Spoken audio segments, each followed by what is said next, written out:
Hello, my name is Benjamin Hart. I'm an American attorney and the Managing Director of Integrity Legal here in Bangkok, Thailand. As the title of this video suggests, we're discussing the US-Thai Treaty of Amity. For those who are unaware, the treaty, it's a major benefit to Americans here in Thailand. It allows us to do business with what's called national treatment, which thereby means we, much like Thais, can own our companies 100%. There are restrictions to the treaty.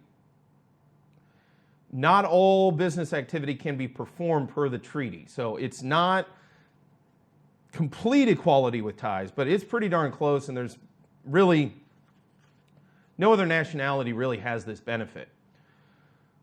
As far as the history goes, it really is fascinating. I'm not going to do a super duper deep dive into the treaty. I may one of these days do like a long form video on a history of the treaty. I might do that. It'd be a lot of work, but I might go ahead and do that. It goes back 190 years. We're 10 years shy of the 200-year mark of treaty relations between the United States and Thailand. There have been multiple iterations of it. At one time, it was called the Treaty of Navigation and Commerce. If you go back, it's interesting. I was recently reading a biography of Jim Thompson, the famous silk vendor here in Thailand. And Mr. Thompson had owned his house at one time under the provisions of the Treaty of Navigation and Commerce as that iteration sat at the time that he was in Thailand. Later that was revised and those provisions were rescinded from what is now the Treaty of Amity, which was ratified in '66 by the US Senate and signed by President Lyndon Johnson.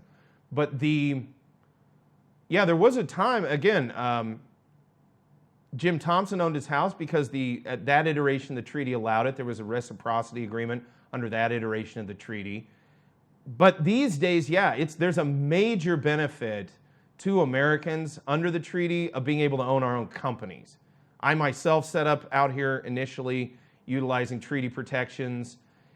It is a major boon. So Americans that are looking to do business here in Thailand, US-Thai Treaty of Amity is definitely something to look at.